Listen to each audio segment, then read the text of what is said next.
سوچتے ہیں کہ آج ہمارے ساتھ کوئی ایسا ساتھی ہوتا تو اس مشکل گھڑی میں ہمارا ساتھ دیتا. اگر اس وقت حضور کا چہرہ انور سامنے ہو اور آپ اس کو پہچان نہ سکیں, آپ کہیں کہ میں نہیں پہچانتا, تو اس وقت کیا حالت ہوگی. اس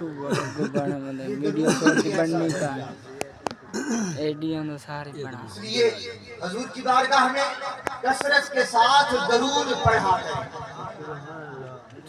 کیونکہ درود پڑھنے سے اجرت ملتی ہے اور سلام پڑھنے سے قربت حاصل ہوتی ہے. اگر حضور کی بارگاہ میں درود پڑھتے ہیں اس کی اجرت ہے دنیا میں بھی اور آخرت میں بھی. اللہ نے کہا نا کہ جو شخص کثرت کے ساتھ درود پڑھتا ہے میں اس کی 100 حاجتیں پوری کرتا ہوں. 100 حاجتیں, 70 حاجتیں آخرت کی اور 30 حاجتیں دنیا کی. یہ تو ہو گئی اجرت.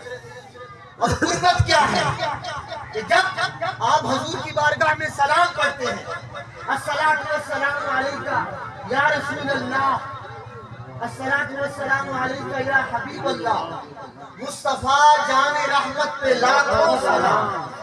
جب آپ ادب کے ساتھ حضور کی بارگاہ میں کھڑے ہو کر سلام پڑھتے ہیں تو حضور اس کا جواب دیتے ہیں. جواب دیتے ہیں. حضور نے فرمایا کہ جب میرا امتی مجھ پر سلام پڑھتا ہے تو مجھے روح لوٹا دی جاتی ہے جہاں تک کہ میں اس کے سلام کا جواب. یہ ہو گئی قربت. جب آپ حضور کی بارگاہ میں سلام پڑھیں اور حضور اس کا جواب دیں.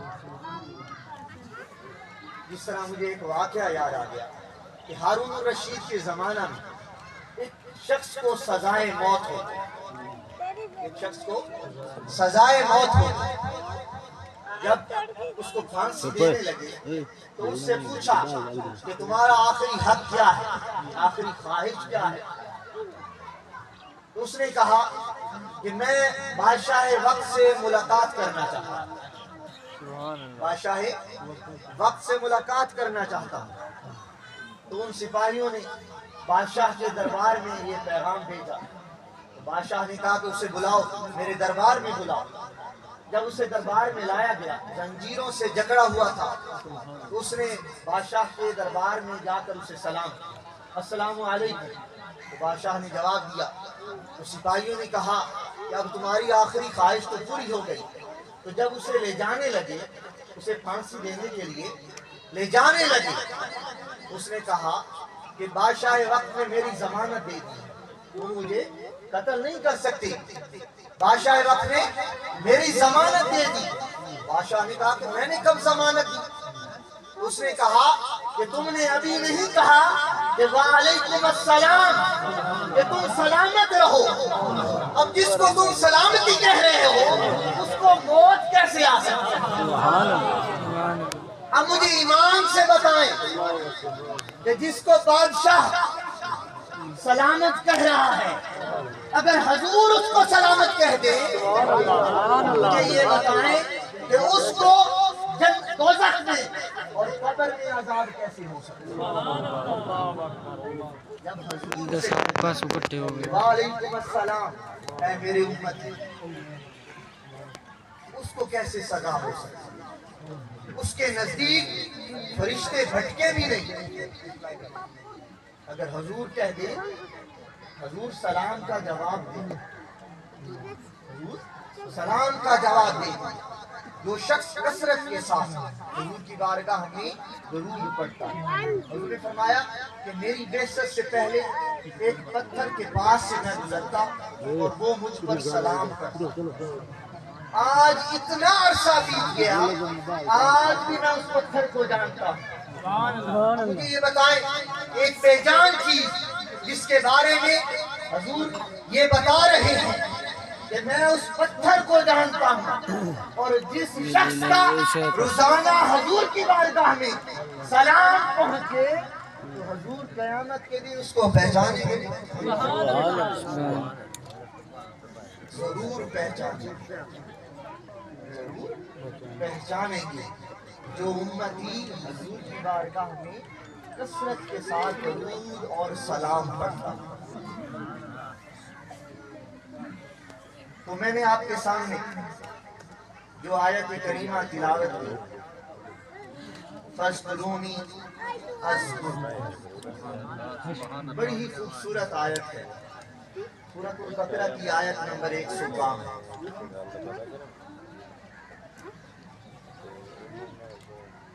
اللہ تعالیٰ اس آیت کریمہ سے ہمیں یہ پیغام دے رہا ہے کہ اے میرے بندے، تو مینوں یاد کر، میں تینوں یاد کر. سبحان اللہ سبحان اللہ. تو میرا ذکر کر تو میں تیرا ذکر کر. کیڑی آسان جی گل. فَاذْكُرُونِي أَذْكُرْكُمْ، کہ تو مینوں یاد کر کہ میں تینوں یاد کر. صاف لفظوں میں قرآن پاک میں اللہ تعالیٰ نے اور اولیاء کرام نے اسی بات پر توجہ دی کہ وہ اللہ کو یاد کرتے تھے اور اللہ ان کو یاد کرتا. اب یہاں ایک بات سمجھانے والی ہے کہ یہاں ذکر کی چند ایک اقسام ہیں بنیاد میں آپ کے سمجھانے کے لیے. ایک تو ہے زبان سے ذکر. انسان اللہ کا زبان سے ذکر کرتا ہے، حمد و ثنا کرتا ہے، اسی کی بڑھائی کو بیان کرتا ہے، اس کی بڑھائی کو بیان کرتا ہے، تسبیح کرتا ہے، لوگوں کو اچھے کاموں کی تلقین کرتا ہے اور برے کاموں کی تبلیغ کرتا ہے کہ برے کام مت کیا کرو. یہ تو ہو گیا زبان سے ذکر. ایک ہے دل کا ذکر. ایک ہے دل کا ذکر کہ اللہ کی نعمتوں کو یاد کرنا، ہر وقت خدا کی نعمتوں کو یاد کرنا اور اس کی عظمت اور اس کی کبریائی اور اس کی عظیم قدرت پر غور کرنا. یہ ہے دل کا ذکر. اور اس طرح ذکر کہ جس طرح اولیاء نے کیا، اولیاء کرام نے کیا، جو اللہ تعالیٰ نے قرآن میں یہ واضح بتا دیا کہ اگر دل کو سکون پہنچانا چاہتے ہو، دل کو سکون پہنچانا چاہتے ہو، اللہ نے قرآن میں واضح بتا دیا کہ الا بذکر اللہ تطمئن القلوب، کہ اگر میرا ذکر کرو گے تو تمہارے دل کو اطمینان پہنچے گا. آج ہم لوگ یہ سوچتے ہیں کہ دنیا کی دولت، مال و متاع، گھر، گاڑی، ہم اس کو سکون کہتے ہیں. ہم یہ سمجھتے ہیں کہ جو دنیا کی دولت ہے، دنیا کا مال و دولت ہے، یہ دل کو سکون دیتا ہے. مگر میرا اللہ کہہ رہا ہے کہ اگر دل کو سکون پہنچانا چاہتے ہو تو میرا ذکر کیا. پھر اولیاء کرام نے وہ ذکر کیا. اولیاء کرام نے اس طرح ذکر کیا کہ وہ زبان سے اگر ذکر نہ بھی کرتے مگر ان کا دل ذکر کرتا ہے. ان کا دل ہر وقت خدا کے ذکر میں مشغول رہتا، خدا کے ذکر میں مشغول رہتا. جس طرح آپ کے اور میرے پیر و مرشد حضور قبلہ خواجہ میاں اللہ یار صاحب، جن کے ساتھ ہماری نسبت ہے، جن کے ساتھ ہماری صحبت ہے، ان کے بارے میں ایک بات مشہور ہو گئی کہ آپ دنیا دار ہو گئے. دنیا دار ہو گئے. آپ دنیا کے معاملات کو بھی دیکھتے تھے. جو لوگ آتے اپنی پریشانی لے کر آتے، کوئی حاجت لے کر آتے، آپ ان کی بات سنتے اور اس کی بات کا حل بھی نکالتے. آپ سینئر مشیر بھی تھے، جنگ میں عدالت میں، یہ بھی آپ کو عہدہ، یہ بھی منصب ملا ہوا تھا. ہم لوگ تو یہ سمجھتے ہیں کہ جو اولیاء کرام ہوتے ہیں وہ صرف اللہ کا ذکر کرتے ہیں، ان کو دنیا داری سے کوئی مطلب نہیں ہوتا. نہیں، یہ ہماری سوچ غلط ہے. وہ حقوق العباد کی طرف بھی غور رکھتے ہیں. ان کے بارے میں یہ بات مشہور ہو گئی کہ آپ دنیا دار ہو. بیٹا پڑھتا بیٹے یہ سے کچہری میں یہ جب بات پہنچی نا تو آپ مسکرا پڑے. آپ مسکرا پڑے. اور ساتھ یہ بھی بات مشہور ہو گئی کہ جو علم حضور نے آپ کو عطا کیا تھا وہ سب کچھ آپ نے واپس لے لیا. جو کچھ علم دیا تھا، جو خیرات دی تھی، وہ سب واپس لے لی. جب آپ نے یہ بات سنی، اب کچھ حاسدین تھے جو حسد رکھتے تھے آپ کی شخصیت سے کہ جس طرح حضور کی بارگاہ میں حضور آپ کے ساتھ محبت اور قربت رکھتے تھے. اس کی بہت ساری مثالیں ہیں، مگر پھر انشاءاللہ کسی دن. آپ مسکرا پڑے. آپ نے فرمایا کہ میاں وہ کملانہ سترانہ ہے، وہ دنیا بھی بسا سکتا ہے اور آخرت بھی بسا سکتا ہے. اللہ نے اسے یہ طاقت بخشی ہے کہ وہ دنیا بھی بسا سکتا ہے اور آخرت بھی بسا سکتا ہے.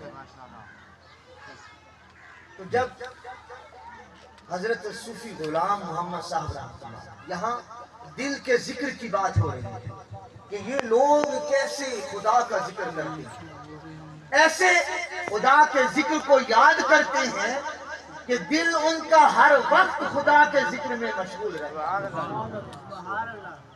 اب ذکر کا بھی طریقہ ہے. حضور قطب الاقطاب نے یہ طریقہ سکھایا ہے کہ ذکر جب کرنا ہے تو کس طرح کرنا ہے. وہ میں آگے آپ کو سمجھاتا ہوں. تو آپ کو جب یہ بات پتہ چلی، آپ بھی بڑے پریشان ہو گئے. آپ ادھر آستانے پر تشریف لائے. پوچھا مریدین سے کہ حضور کہاں پہ ہیں. مریدین نے بتایا گندم کی بجائی کا موسم تھا. انہوں نے بتایا کہ وہ ادھر چند درویشوں کے ساتھ کچھ جوگے لے کر وہ گندم کی بجائی کے لیے. آپ پیچھے چل پڑے. جب وہاں پہ پہنچے نا تو آپ درمیان میں کھڑے تھے اور درویشوں کو بتا رہے تھے، انسٹرکشن دے رہے تھے کہ تو یہ کر، تو یہ کر. آپ بڑے پریشان ہوئے کہ اللہ تعالیٰ نے آپ کو اتنا بڑا منصب عطا کیا، اتنا بڑا درجہ دیا، اور آپ کو کیا ضرورت ہے یہ دنیا داری کی. آپ کو کیا ضرورت ہے یہ دنیا داری کی. تو جب آپ نے جو اللہ نے وہ علم دیا تھا، علم باطن، دل کی آنکھ سے جب حضور قبلہ خواجہ میاں الیاس صاحب رحمت اللہ علیہ آپ کے دل پر نظر ڈالی تو وہ اسی طرح خدا کے ذکر میں مشغول تھے. بظاہر تو وہ دنیا کے کام میں مشغول تھے مگر دل خدا کے ذکر سے غافل نہیں تھا. وہ جس طرح جملہ ہے نا کہ ہاتھ کار بل اور دل یار بل. یہ لوگ دنیا میں تو رہتے ہیں مگر ان کے اندر دنیا نہیں رہتی. یہ دنیا میں تو رہتے ہیں مگر ان کے اندر دنیا نہیں رہتی. سبحان اللہ. کہ وہ دل اسی طرح خدا کی یاد میں مشغول تھا، اللہ اللہ کر رہا تھا، کیونکہ اس کو یاد بھی اس طرح کروایا تھا نا. ہم تو بس زبان سے ذکر کر لیتے ہیں، بس اللہ اللہ کر لیا، دل تک ذکر پہنچتا ہی نہیں.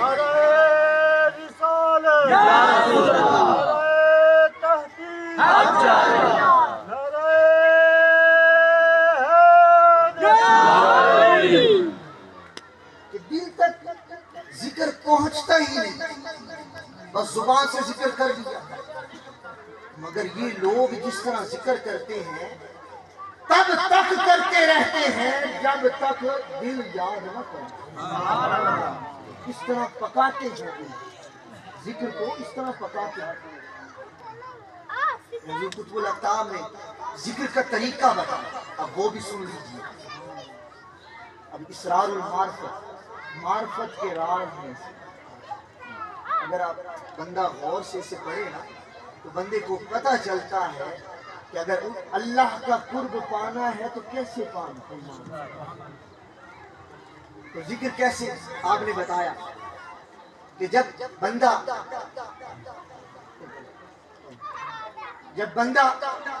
کلمہ شریف کا ذکر کرے نا تو جیسے ہم کرتے ہیں لا الہ الا اللہ، اگر آپ نے کہا کہ جب الا اللہ کہو تو ایسے دل پر ضرب لگاؤ کہ اسے پتہ چلے کہ تم خدا کا ذکر کر رہے ہو۔ ایک بار اونچی آواز میں آپ سب لوگوں نے ذکر کرنا کہ لا الہ الا اللہ، کہ ایسے ضرب لگے کہ دل کو پتہ چلے کہ خدا کا ذکر ہو رہا ہے، تب دل کو یاد ہوگا کہ یہ خدا کا ذکر ہے۔ ایسے ان اللہ والوں نے خدا کے ذکر کو پکایا، تب اللہ کا قرب حاصل۔ یہ تو ہو گئی دوسری قسم۔ اب تیسری، اعضائے بدن سے خدا کا ذکر کرنا، کہ اپنے ہاتھوں سے، اپنی آنکھوں سے اور اپنے پاؤں سے، برے کاموں سے اپنے آپ کو بچا کے رکھنا، یہ بھی خدا کا ذکر ہے، یہ بھی خدا کا ذکر ہے۔ جو سنت پر عمل کرتا ہے نا استقامت کے ساتھ، یہ کرامت سے بھی بڑا درجہ رکھتا ہے۔ اس طرح الاستقامت فوق الکرامہ، حضرت نظام الدین اولیاء کے پاس میں ایک عالم دین آیا، اور اس نے آپ کا مقام و مرتبہ سنا، اس نے سوچا کہ میں آپ کے پاس جاؤں گا، آپ کی کوئی کرامت دیکھوں گا اور مرید ہوں گا۔ مختصر وہ آیا، جب دیکھا تو وہ سارا دن دنیا داری میں مشغول تھے، لوگ آ رہے تھے اپنی مشکلات بتا رہے تھے، پریشانیاں بتا رہے تھے، آپ حل کر رہے تھے، نماز کا وقت ہوتا نماز پڑھاتے، پھر آپ کر بیٹھ جاتے۔ تو جب شام ہوئی تو وہ جانے لگا، اس نے کہا حضور اجازت دے، تو آپ نے فرمایا کہ تم کس مقصد کے لیے آئے تھے؟ تو وہ مقصد تو بتایا نہیں۔ اس نے کہا کہ حضور میں تو اس مقصد کے لیے آیا تھا کہ آپ کی کوئی کرامت دیکھوں گا، اور یہ سوچ کر آیا تھا کہ سارا دن آپ اللہ کی یاد میں رہتے ہیں، مگر دیکھا کچھ اور ہے، پایا کچھ اور ہے۔ آپ نے کہا کہ میری دن کا تو تم نے معمول دیکھا ہے، دن کے معمولات کو تو دیکھا ہے، اب رات کے معمولات کو بھی دیکھو۔ آپ نے کہا تم رات ادھر رک جاؤ۔ مریدین کو کہا کہ میرے حجرے میں اس کا بستر لگا، انہوں نے بستر لگا دیا، عشاء کی نماز پڑھی، آپ اپنے بستر پر تشریف لائے، تو آپ بستر پر لیٹے اور سو گئے۔ اب تھوڑا بہت جو عقیدہ وہ رکھتا تھا وہ بھی گیا، اس نے یہ سوچا کہ اب رات کو اللہ کی عبادت کریں گے، آپ آرام فرمانے لگے۔ وہ ساری رات مصلی پر بیٹھے، ذکر کرتا رہا، نفل پڑھتا رہا۔ تہجد کا وقت ہوا، آپ اٹھے، آپ نے وضو کیا، تہجد پڑھی۔ آپ نے فرمایا کہ میاں ساری رات تو ذکر کرتا رہا، نفل پڑھتا رہا، اب تھوڑی دیر کے لیے آرام دیا۔ اب اسے سمجھانا تھا،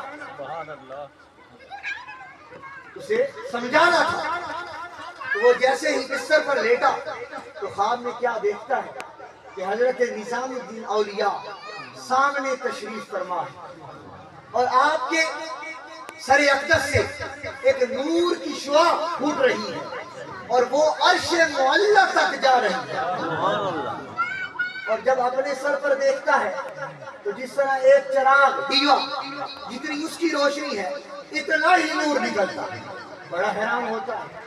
صبح اٹھتا ہے تو بڑا پریشان، تو سارا رات کا معاملہ بتاتا ہے، خواب کا معاملہ۔ آپ نے فرمایا کہ میاں یہ بتا کہ سارا دن جو گزرا تم نے سنت کے خلاف میرا کوئی عمل دیکھا ہے؟ اس نے کہا کہ حضور نہیں، کوئی عمل ایسا نہیں دیکھا۔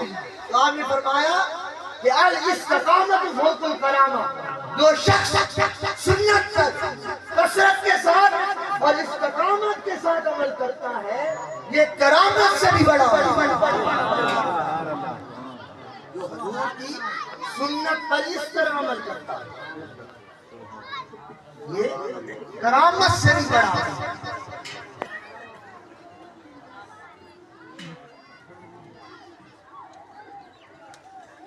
اب بات ہو رہی تھی فَاذْكُرُونِي أَذْكُرْكُمْ، تو مینوں یاد کر میں تینوں یاد کر۔ واہ بھائی واہ، کیا بات ہے۔ اب بڑی ہی ایک خوبصورت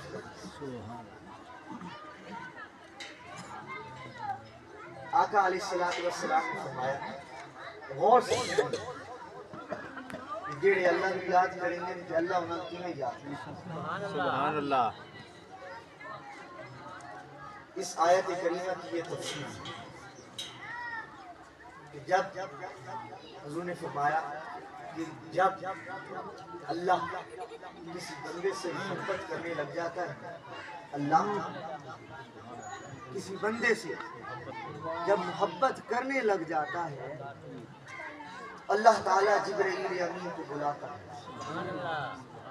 ان اللہ اذا احب عبدا دعا جبرائیل، جبرائیل امین کو بلاتا ہے۔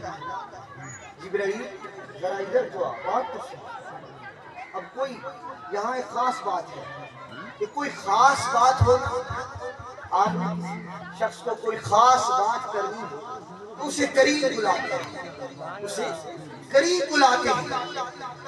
تو جب اللہ کو کسی بندے سے محبت ہو جاتی ہے تو وہ جبرائیل کو بلاتا ہے، جبرائیل ذرا نیڑے آنا، بات تو سن، سبحان اللہ۔ تھوڑا قریب آ، بات سن۔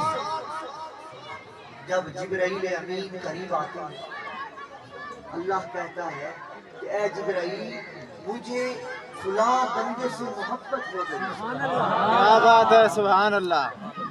یہ حدیث کے لفظ دعا جبرائیل، اب مالک ہے، خالق ہے۔ اب جبرائیل اس کائنات کے جس گوشے میں بھی ہو، اللہ وہیں بھی حکم دے سکتا ہے کہ اے جبرائیل میرا یہ حکم ہے، مگر کیونکہ یہ خاص بات ہے، یہ خاص بات ہے، تو اس لیے جبرائیل کو کہتا ہے کہ نیڑے آنا، خاص بات ہے، نیڑے آ جبرائیل مجھے اس بندے سے محبت ہو گئی، مجھے میاں جیون سے محبت ہو گئی، سبحان اللہ۔ کہ جن کا عرس آج ہم منا رہے ہیں۔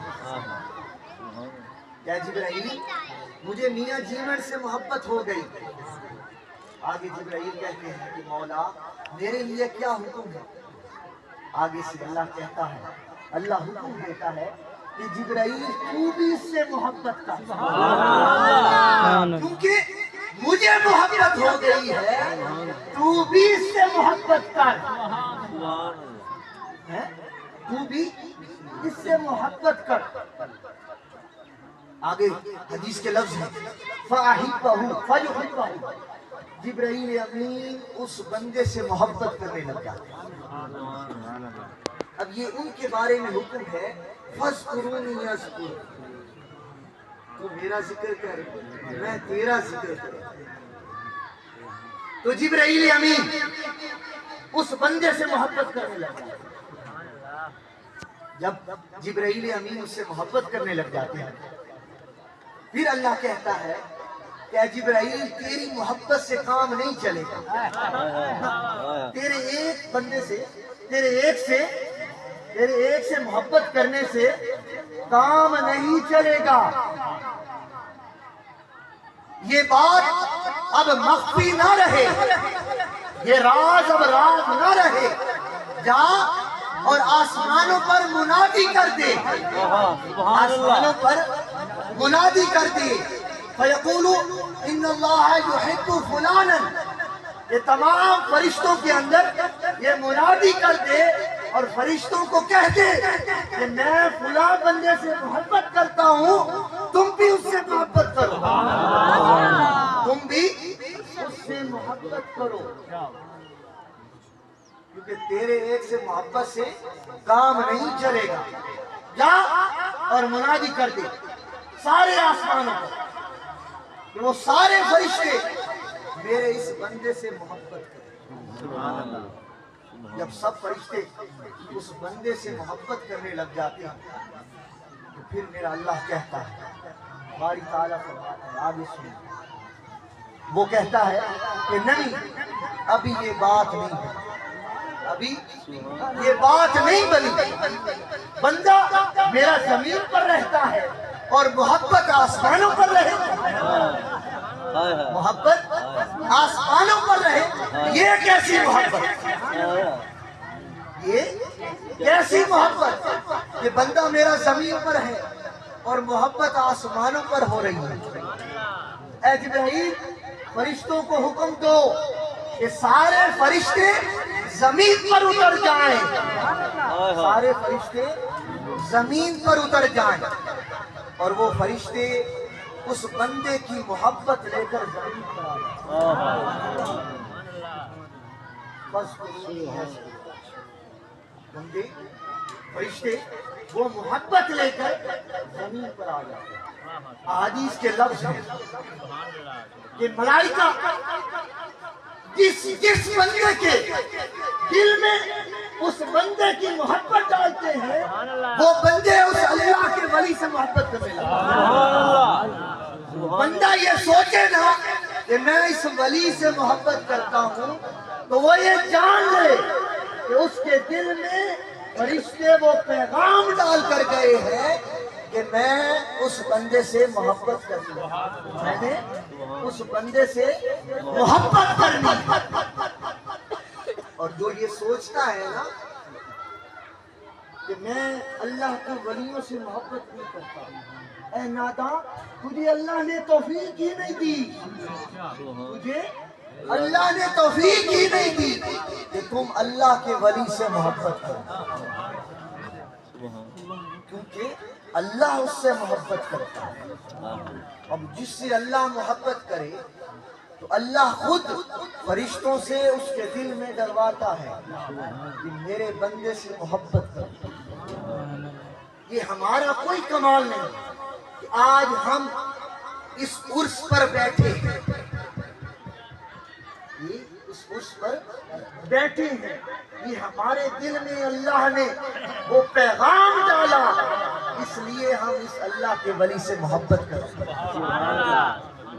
اور آج ہم سب لوگ یہاں جمع ہیں اور یہ عرس منا رہے ہیں، یہ عرس منا رہے ہیں۔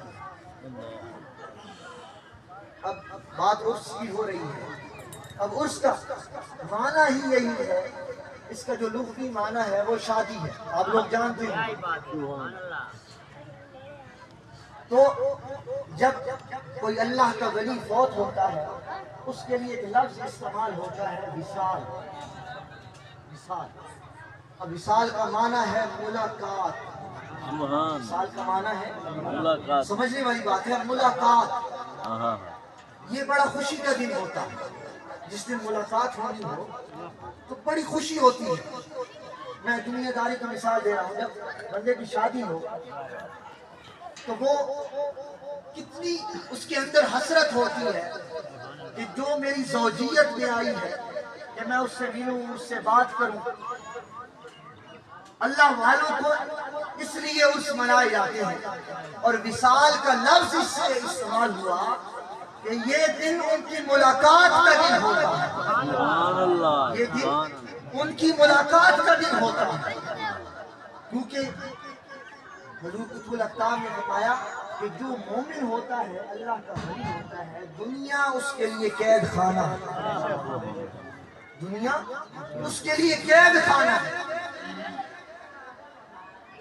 جس طرح حضور قبلہ خواجہ مجھے اللہ یار صاحب رحمۃ اللہ علیہ، مجھے بات یاد آ گئی، آپ جب اس دنیا سے جانے لگے، مثال فرمانے لگے، اکثر لوگوں نے بات سنی ہوگی مگر ذوق کے لیے میں بتا رہا ہوں، تو تمام جو محبت اور عقیدت رکھتے تھے وہ جمع تھے۔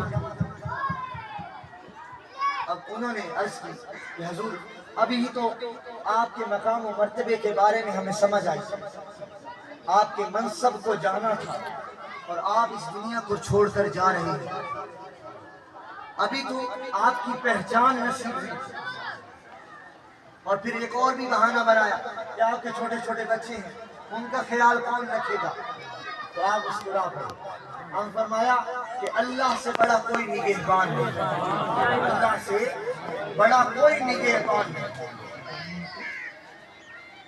اور دوسری بات آپ نے فرمائی کہ میرے اللہ کی طرف سے حکم آیا ہے کہ یہ دنیا کی پریشانی، یہ دنیا کی تکلیف اور یہ دنیا کی جھنجھٹ، یہ سب کچھ چھوڑ کر میرے پاس امن میں آ جا۔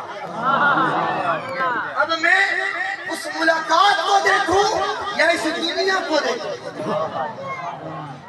اس لیے یہ لفظ وصال کے بعد وصال کہتے ہیں اولیاء کرام کے حوالے سے۔ جب یہ اس دنیا سے جانے لگے تو ہم لوگ کہتے ہیں کہ وہ وصال فرما رہے ہیں۔ وصال کا معنی ہی یہی ہے کہ اس رات اللہ اور اس کے رسول سے ملاقات ہے، اللہ اس کے رسول سے ملاقات ہے۔ اب مجھے یہ بتائیں، جب یہ نظر آ رہا ہو جہاں خدا اور مصطفیٰ ان کی ملاقات ہو، کیا وہ اس دنیا کو چنے گا یا اس صحبت کو چنے گا؟ کیونکہ یہ لوگ تو دیکھ رہے ہوتے ہیں، دل کی آنکھ سے دیکھ رہے ہوتے ہیں، یہ اس طرح دنیا سے بے رغبت رہے کہ حضرت قبلہ صوفی غلام محمد صاحب رحمۃ اللہ علیہ جب آپ کا وقت بھی قریب آیا نا تو حضرت قبلہ خواجہ میاں بشیر احمد صاحب رحمۃ اللہ علیہ آپ نے فرمایا کہ حضور آپ اپنی صحت کے لیے دعا کریں، اللہ تعالیٰ آپ کو صحت دے، ہمیں آپ کی بہت زیادہ ضرورت ہے، آپ مسکرا کر۔ اب یہ حضور خواجہ میاں لیاقت صاحب، خواجہ میاں بشیر احمد صاحب اس بات کے گواہ ہیں۔ آگے حضرت قبلہ صوفی غلام محمد صاحب رحمۃ اللہ علیہ آپ نے فرمایا کہ حضور 80 سال کا روزہ رکھا اور آج افطاری کا وقت آیا ہے، آپ افطار بھی نہیں کرنے دیتے۔ 80 سال میں نے روزہ رکھا اور آج افطاری کا وقت آیا ہے اور آپ مجھے افطار نہیں کرنے دیتے۔ افطار سے مماثلت کیوں دی کہ جب بندہ سارا دن روزہ رکھتا ہے تو جب افطاری کا ٹائم آتا ہے تو کتنی خوشی ہوتی ہے، کتنا سکون ملتا ہے کہ اب میں اچھے اچھے لذیذ جو بھی استطاعت کے مطابق کھانا کھاؤں گا، پانی پیوں گا، دودھ پیوں گا، مشروب پیوں گا تو کتنی راحت ملے گی۔ ان کے لیے یہ مثال ہی یہی مانا سبحان اللہ کہ 80 سال میں نے روزہ رکھا اور آپ کہتے ہیں کہ میں افطار نہ کروں۔ نہیں، آج کے دن یہ مت کہیے، آج ملاقات کا دن، آج ملاقات کا دن۔ اس لیے جس طرح کسی نے کیا خود کہا، فنا کیسی بقا کیسی، جب اس کے آشنا کی، جب اس کے آشنا ہو جاتا ہے نا بندہ تو پھر فنا اور بقا سب پیچھے رہے، پھر فنا اور بقا سب پیچھے رہ جاتے۔ ہماری سوچ بڑی ناقص ہے، ہم اس چیز کو کبھی نہیں سمجھ سکتے جب تک دل کی آنکھوں سے اسے دیکھ نہ لیں۔ ٹائم انتہائی مختصر ہے، تقریباً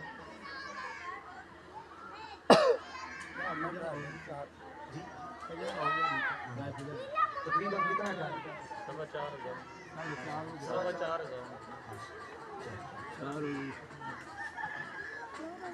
فنا کیسی بقا کیسی، جب اس کی آشنا فاذکرونی اذکرکم، جب تم اس کا ذکر کرنے لگ جاتے ہو تو یہ مقام آپ کو مل جاتا ہے کہ پھر فنا اور بقا پیچھے رہ جاتے ہیں۔ سبحان اللہ حضرت باقی باللہ کا واقعہ آپ نے اکثر سنا ہو کہ کسی مرید نے پوچھا نا، مجلس میں بیٹھے تھے، حضور فنا کیا بقا کیا، اس کا معنی سمجھا تھا۔ آپ نے فرمایا کہ جب میں دنیا سے چلا جاؤں تو جو میرا جنازہ پڑھائے اس سے پوچھ لے۔ جو میرا جنازہ پڑھا وہ مرید کو بات یاد تھی، آپ دنیا سے چلے گئے، جس نے جنازہ پڑھایا اس نے اپنا چہرہ ڈھانپا ہوا تھا، کور کیا ہوا تھا، جب جنازہ ہو گیا تو وہ جانے لگے، وہ پیچھے بھاگا اور پوچھا کہ میرے پیر و مرشد سے میں نے ایک بات پوچھی تھی کہ فنا کس کو کہتے ہیں اور بقا کس کو کہتے ہیں؟ جب خدا کا ذکر اس طرح کیا جائے تو یہ سب کچھ پیچھے رہ جاتا ہے۔ آپ نے اپنے چہرے سے وہ کپڑا ہٹایا اور آپ نے کہا کہ وہ جو پڑا ہے وہ فنا ہے اور یہ جو جا رہا ہے یہ بقا ہے۔ وہ فنائیت ہے، یہ بقائیت ہے۔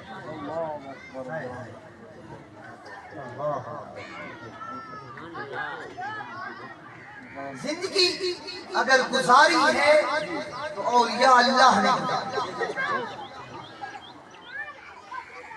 اگر زندگی کا مطلب کسی نے سمجھا ہے تو وہ اللہ والوں نے سمجھا۔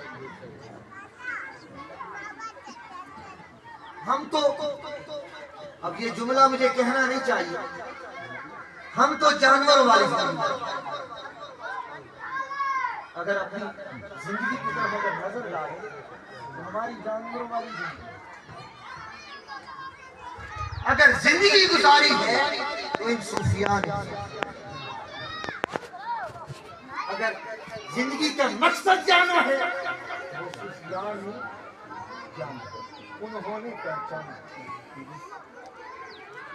انہوں نے پہچانا۔ یہاں بڑی ہی خوبصورت حدیث امام احمد بن حنبل نے حدیث روایت اور بھی مختلف طرق سے یہ حدیث روایت کیا۔ آقا علیہ السلام نے فرمایا کہ ان اولیائی من عبادی و احبائی من خلق الذی یذکرون بذکری وَأُذْكَرُوا بِذِكْرِهِ، میرے بندوں میں میرے اولیاء ہوتے ہیں اور میری مخلوق میں میرے محبوب اور احبا ہوتے ہیں۔ میرے ولیوں اور محبوبوں کی پہچان یہ ہے کہ یذکرون بذکری، اگر میرا ذکر کیا جائے تو ان کا ذکر ہو جاتا ہے، اور اذکروا بذکری، اگر ان کا ذکر کیا جائے تو میرا ذکر ہو جاتا ہے، میرا ذکر ہو جاتا ہے۔ خدا کا ذکر ان کے ذکر کی یاد دلاتا ہے، اس لیے ان ولیوں کے عرس اور نعرے لگانا یہ بندے کا ذکر نہیں، یہ خدا کا ذکر ہے۔ سبحان اللہ۔ اگر میرا ذکر کیا جائے تو ان کا ذکر ہو جاتا ہے، اذکروا بذکرہ، اور اگر ان کا ذکر کیا جائے تو میرا ذکر ہو جاتا ہے۔ فَاذْكُرُونِي أَذْكُرْكُمْ، کہ تو مینوں یاد کر میں تینوں یاد کر۔ اگر میرا ذکر ہو تو ان کا ذکر ہو جاتا ہے، اگر ان کا ذکر ہو تو وہ میرا ذکر ہو جاتا ہے، وہ میرا ذکر ہو جاتا ہے۔ اس لیے ان اولیاء کرام کو جو اللہ تعالیٰ یہ مقام و مرتبہ بخشتا ہے، جب اس طرح وہ خدا کے ذکر کو یاد کرتے ہیں، حضور نے فرمایا کہ ذکر کرنے والے قیامت کے دن بہت بلند درجوں میں، بہت بلند درجوں میں۔ حضرت عمر بن خطاب رضی اللہ تعالیٰ عنہ حدیث کی راوی آگے فرمایا کہ حضور نے فرمایا کہ قیامت کے دن ایسے کچھ لوگ ہوں گے جن پر انبیاء اور شہداء بھی رشک کریں گے، ایسے لوگ ہوں گے جن پر انبیاء اور شہداء بھی رشک کریں گے۔ انبیاء کا تو بہت بڑا درجہ ہے، شہداء کا بھی اپنا درجہ ہے، شہداء کا بھی اپنا درجہ ہے۔ تو صحابہ کرام نے عرض کیا کہ یا رسول اللہ وہ کون لوگ ہیں جن پر انبیاء اور شہداء رشک کریں؟ حضور نے فرمایا کہ یہ وہ لوگ ہوں گے جو خدا کا ذکر اس طرح کریں گے کہ فَاذْكُرُونِي أَذْكُرْكُمْ، کہ ان کے اندر آپس میں خونی رشتہ نہیں ہوگا مگر پھر بھی یہ ایک دوسرے سے محبت کریں گے، اور قیامت کے دن ان کے لیے نور کے ممبر ہوں گے جس پر یہ جلوہ افروز ہوں گے، اور جن کے چہروں سے نور کی شعائیں نکل رہی ہیں، اور انبیاء اور شہداء جب دیکھیں گے ان پر رشک چڑھیں گے۔ یہ ایسے لوگ ہیں،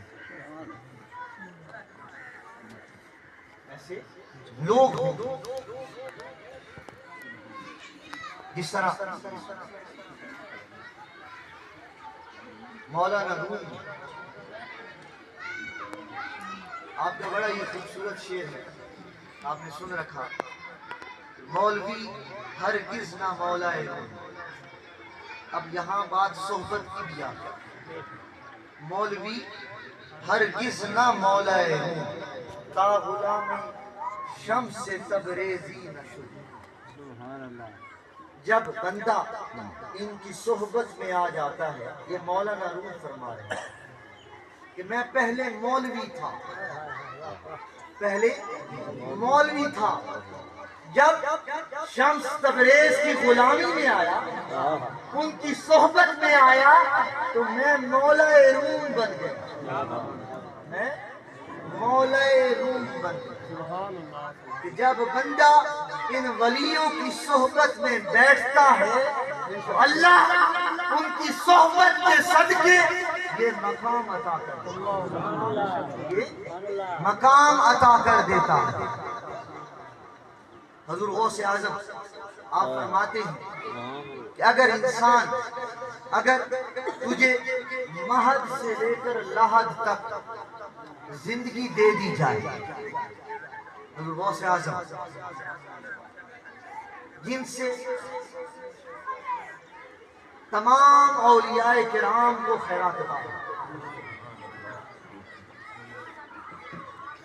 آپ فرماتے ہیں کیا انسان اگر تجھے مہد سے لے کر لحد تک زندگی دے دی جائے اور تجھے کہا جائے کہ تو اپنی محنت اور محبت اور عبادت سے اللہ تعالی کا قرب حاصل کر لے، تو یہ ممکن ہی نہیں اس وقت تک جب تک تجھے صحبت اور نسبت میسر نہ آئے۔ یہ حضور غوث اعظم فرما رہے ہیں جب تک تجھے اچھی صحبت اور نسبت میسر نہ آئے۔ تو کسی شاعر نے کیا خوب کہا کہ اللہ اللہ کیے جانے سے اللہ نہ ملے، اللہ والے ہیں جو اللہ سے ملا کرتے ہیں۔ جو یہ کہتا ہے کہ مجھے نہ کوئی صحبت کی ضرورت ہے نہ کوئی نسبت کی ضرورت ہے، میں خود اللہ تک پہنچ جاؤں گا، نہیں، ایسا ممکن ہی نہیں۔ جب تک تمہیں اچھی صحبت اور نسبت نہ میسر ہو جائے تم اللہ تک نہیں پہنچتے، اللہ تک نہیں پہنچتے۔ جس طرح کیونکہ حضور کی بارگاہ میں پہنچنا مطلب اللہ کی بارگاہ میں پہنچنا، کیونکہ اللہ نے قرآن میں واضح طور پر یہ بتا دیا استجیبوا للہ وللرسول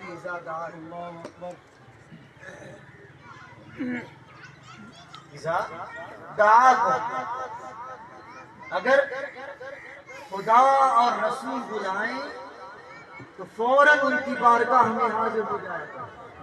اب یہاں ایک لفظ دعا کا استعمال ہوا، واحد صیغہ کا لفظ، واحد صیغہ کا استعمال ہوا کہ دعا کا معنی ہی یہی ہے کہ مصطفیٰ کا بلانا خدا کا ہی بلانا۔ مجھے یہاں ایک بڑا ہی خوبصورت واقعہ یاد آ گیا، بات بارگاہ کی ہو رہی ہے کہ حضرت نظام الدین اولیاء آپ کے خلیفہ خاص حضرت امیر خسرو رحمۃ اللہ علیہ، آپ ایک دن حضرت نظام الدین اولیاء آپ نے حضرت امیر خسرو کو کہا کہ کبھی کبھی تم حضرت ابو علی قلندر کی مجلس میں بھی جا کر بیٹھا، اب ان کو کچھ سمجھانا تھا، ان کو کچھ سمجھانا تھا۔ آخری بات کو ختم کرتے ہیں، تو کبھی کبھی ان کی مجلس میں جایا کرتے۔ آپ نے کہا کہ حضور جیسا آپ کا حکم ہو۔ آپ ایک دن حضرت ابو علی قلندر کی مجلس میں جا کر بیٹھے، تو جب حضرت ابو علی قلندر نے امیر خسرو کو دیکھا، آپ نے ان کی طرف رخ پھیر کر اب ان کو بھی بتانا تھا کہ تمہارے پیر کا مقام کیا ہے، تمہارے پیر کا مقام کیا ہے۔ اللہ کے جو ولی ہوتے ہیں وہ ایک دوسرے سے حسد نہیں کرتے، یہ جو پیچھے میں نے حدیث بیان کی تو وہ بغیر رشتوں سے ایک دوسرے سے محبت کرتے ہیں۔ یہ حدیث ہے جو میں نے ابھی آپ کو سنائی، حضرت عمر خطاب رضی اللہ تعالیٰ عنہ حدیث کے راوی۔ آپ نے ان کی طرف رخ کیا اور کہا کہ امیر خسرو، میں نے حضور کی بارگاہ میں تمہیں کبھی نہیں دیکھا، جو مجلس لگتی ہے ہر جمعرات کو میں نے تمہارے مرشد کو کبھی نہیں دیکھا۔ اب یہ بات سننا تھی، آپ بڑے پریشان ہیں۔ اب کوئی کسی کے پیر و مرشد کے بارے میں کوئی بھی ایسی بات کر دے تو وہ پریشان ہو جائے گا،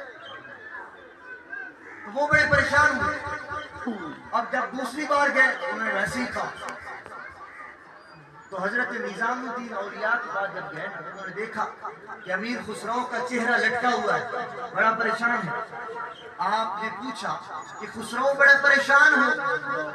آپ نے وہ ساری بات بتائی، آپ مسکرا پڑے۔ آپ نے کہا اب جب مجلس میں جانا نا تو حضرت ابو علی قلندر کو کہنا کہ آپ مجھے ان کی مجلس میں پہنچا دیں، میں خود ان کو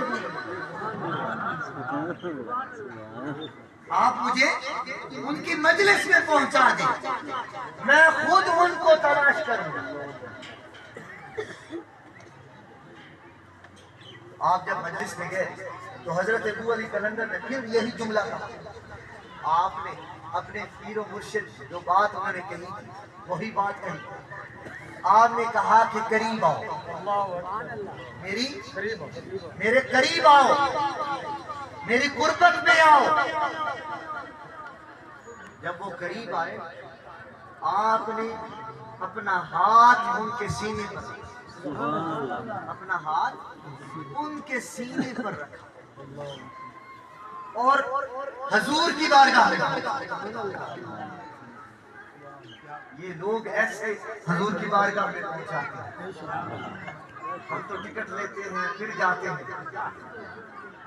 وہ واقعہ بھی آپ نے سنا ہوگا حضرت سلطان باؤ کہ وہ بارات جا رہی تھی تو وہ بھول گئی، وہ کوئی اللہ کا فقیر وہ حل مارا تھا اپنی زمینوں میں، تو کیا آپ جٹ تھے؟ جب سنا کہ کوئی اللہ کا درویش ہے خدا کا ذکر کر رہا ہے اس کے پاس گئے اور کہا کہ ہم راستہ بھول گئے ہیں تو ہم نے احمد پور جانا ہے، احمد پور جانا ہے۔ آپ نے کہا کہ اپنی آنکھیں بند کر لو، 2 قدم چلے تو حضور کی بارگاہ میں پہنچ گئے،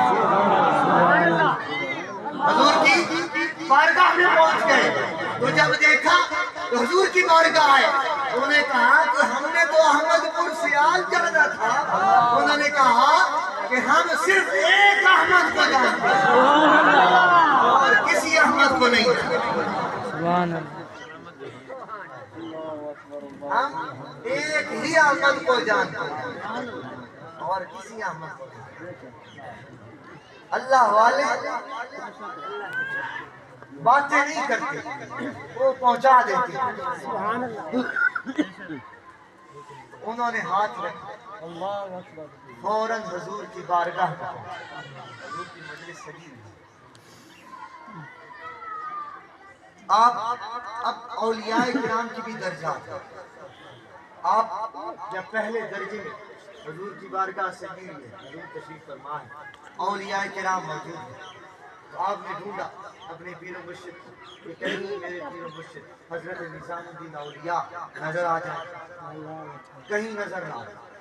آپ دوسری مجلس میں، جب دوسری مجلس میں پہنچے وہاں دیکھا، وہاں بھی نظر نہ آئے، حتیٰ کہ تیسری، چوتھی، ساتویں منزل جو آخری منزل ہے وہاں پر پہنچے۔ اب ادھر ادھر دیکھ رہے ہیں مگر پیر و مرشد نظر نہیں آ رہے، بڑے پریشان، ادھر ادھر دیکھ رہے ہیں۔ جب حضور نے امیر خسرو کی طرف دیکھا تو پوچھا، خسرو پریشان کیوں ہو؟ خسرو پریشان کیوں ہو؟ تو اپنی بات بتائی، عرض کی کہ حضور اپنے مرشد کو ڈھونڈ رہا ہوں مگر وہ مل نہیں رہی۔ تو حضور کے پاس آپ نے اپنی کملی مبارک ان پر ڈالی، بیٹھے تھے، آپ نے اپنی کملی مبارک اٹھائی تو دیکھا تو حضرت نظام الدین اولیاء، سبحان اللہ۔ تو آپ اپنے عشق اور محبت میں اپنے مرشد کی طرف لپ گئے تو حضرت ابو علی قلندر نے ہاتھ اٹھایا، آپ نے فرمایا کہ بس یہی کافی ہے۔ تیرے مرشد کا تجھے مقام بتانا چاہتا تھا کہ حضور کی بارگاہ میں تیرے مرشد کا یہ درجہ ہے۔ سبحان اللہ۔ پھر وہ آپ نے وہ کلام لکھا، مجھے یاد نہیں آ رہا، وہ نصرت فتح علی خان نے وہ قوالی بھی لکھی ہے، نمی دانم کے منزل بود کے شب جائے کے من بودا، کہ وہ رقص میں آ گئے۔ جب اپنے مرشد کو دیکھا تو یہ رقص میں آ کر یہ کلام پڑھ دے۔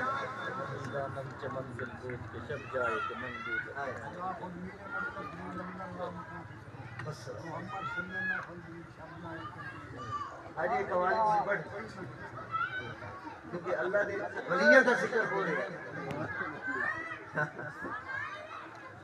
ایسے یہ لوگ حضور کی بارگاہ میں اور اللہ کی بارگاہ میں پہنچا گئے۔ سبحان اللہ اللہ کیے جانے سے اللہ جانے، اللہ والے ہیں جو اللہ سے ملا۔ فَاذْكُرُونِي أَذْكُرْكُمْ۔ ان لوگوں نے خدا کے ایسے اب دوسرا فرمان، بات لمبی ہوتی جا رہی ہے، ٹائم مختصر ہے، اگر آپ کہیں تو 2 فرمان رہ گئے، حضور حوصلہ سے، اگر کوئی پریشانی نہیں ہے۔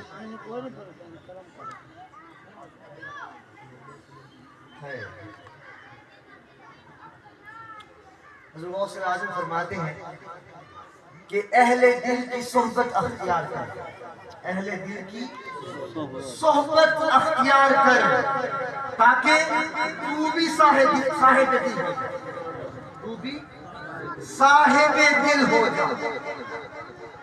اگر ان لوگوں کی صحبت میسر ہو جائے تو بندے کا دل بھی صاحب دل ہو جاتا ہے، بندے کا دل بھی صاحب دل ہو جاتا ہے۔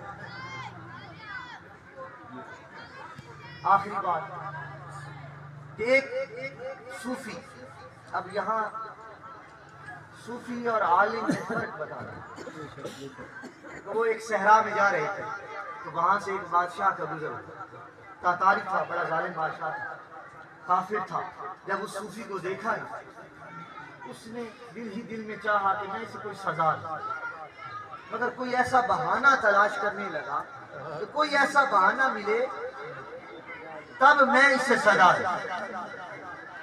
اس نے اس صوفی سے سوال کیا کہ اے صوفی یہ بتا کہ تیری داڑھی اچھی ہے یا میرے کتے کی دو؟ تیری داڑھی اچھی یا میرے کتے کی دم؟ اب وہ صوفی تھا، اب کوئی عالم ہوتا تو وہ اس پر چڑھ دوڑتا، وہ آگے سے کوئی گالم گلوچ نکالتا، کیونکہ بہت بڑی بات ہے کہ داڑھی سنت نبوی ہے، سنت رسول ہے۔ اب اس نے سوال ہی ایسا کیا، اب آگے صوفی تھا، اس نے کہا کہ یوم آخرت قیامت کے دن اگر میری بخشش ہو گئی خدا اور مصطفیٰ کی بارگاہ میں، اگر میں سرخرو ہو گیا تو پھر میری داڑھی اچھی، اگر مجھے پکڑ ہو گئی تو پھر تمہارے کتے کی دم۔ سبحان اللہ، سبحان اللہ۔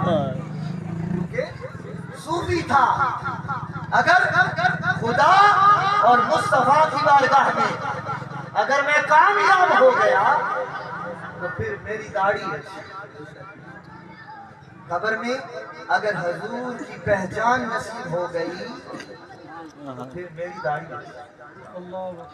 اس بادشاہ نے کہا کہ اے فقیر جا، میرے دل کی حالت بدل گئی،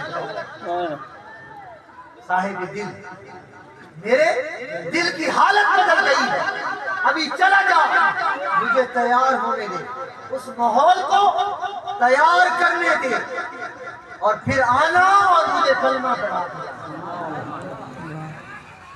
ایسے لوگوں کی اگر صحبت نصیب ہو جائے اس بندے کے دل بھی صاحب دل ہو جاتا ہے۔ آخری بات حضور غوث الاعظم نے فرمایا کہ میرا مرید وہ ہے جو اللہ کا ذاکر ہے۔ میرا، اب آپ خود سمجھدار ہیں، آپ حضور غوث الاعظم کے مرید ہیں یا نہیں ہیں؟ یہ حضور غوث الاعظم کے فرمودات ہیں۔ آپ فرما رہے ہیں کہ میرا مرید وہ ہے جو اللہ کا ذاکر ہے، جو اللہ کا ذاکر ہے، اور ذاکر میں اس کو مانتا ہوں جس کا دل اللہ کا ذکر ہے، جس کا دل خدا کا ذکر ہے۔ حضور قبلہ خواجہ میں الیاسا کی بات ہو جاتی ہے کہ آپ کا دل خدا کے ذکر میں مشغول تھا، چاہے وہ دنیا داری کے کام کر رہے تھے مگر دل خدا کا ذکر تھا۔ اس لیے میرا مرید وہ ہے جو اللہ کا ذات ہے۔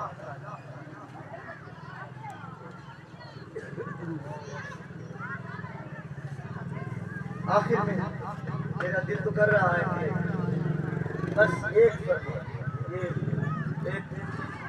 تربیت کے حوالے سے حضور غوث الاعظم نے فرمایا کہ جو شخص یہ پہچان بتائے کہ جو شخص فقر کا علم، فقہ کا علم، جو شخص فقہ کا علم حاصل کرنے، فقہ کا علم، وہ فقہ کی تعلیم میں پی ایچ ڈی کر لے، اس پر عبور حاصل کر لے، یہ علماء کرام نے بتا رہا ہے، تو وہ تصوف کی طرف دوڑ لگا تاکہ وہ اس علم کو جان سکے، اس علم کو جان سکے، اس علم کو جان سکے۔ اگر فقہ کا علم بندہ حاصل کرے تو وہ تصوف کی طرف دوڑ لگا۔ امام مالک آپ کا ایک قول، آپ فرماتے ہیں کہ یعنی جس نے علم سیکھا، اب علم کی اہمیت میں بتا رہا ہوں کہ آپ علم تو سیکھ لیتے ہیں، جس نے علم سیکھا اور تصوف کو نہیں، فقہ کو نہیں جانا، جس نے علم سیکھا اور فقہ کو نہیں جانا وہ زندگی، بہت بڑی بات بتا رہا ہوں۔ یہاں فقہ ایسے بڑے مسائل ہیں، اس لیے یہ قول آپ کے سامنے پیش کر رہا ہوں۔ حضرت امام مالک فرما رہے ہیں جس نے علم سیکھا اور فقہ نہ جانی وہ زندگی ہے، جو شریعت کے علوم میں تحقیق کرتا ہے کہ جہاں آسانی دیکھتا ہے ادھر ہی چل پڑتا ہے، اپنے آپ سے جہاں اسے آسانی ملتی ہے اس کے اندر بدلاؤ کرتا رہتا ہے، اس کے اندر بدلاؤ کرتا رہتا ہے، وہ زندیق ہے، وہ زندیق ہے۔ آپ سمجھتے ہیں علم حاصل کر لیا اور فقہی علوم کو جان لیا اور اس کو صحیح طرح نہ جانا، جہاں کوئی مشکل پیش آئی جہاں سے آسانی والا راستہ ملا ادھر چل پڑے، سمجھ لیں کہ زندگی۔ اور جس نے علم فقہ پڑھا اور تصوف کو نہیں سیکھا وہ فاسق ہے،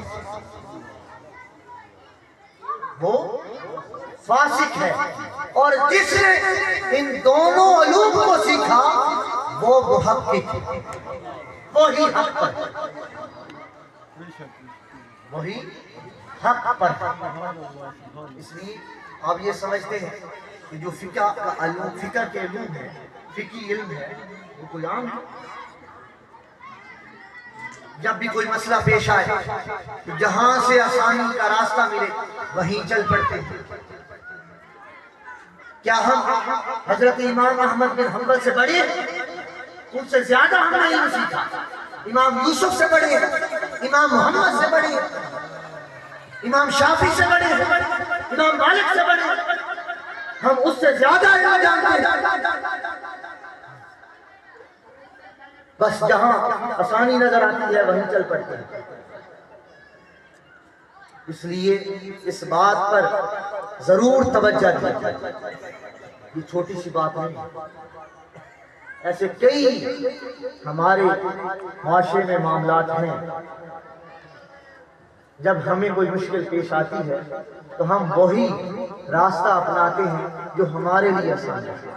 امام احمد بن حنبل کا قول، امام شافعی کا قول، امام یوسف، امام محمد کا قول اسے پیچھے رکھتے ہیں۔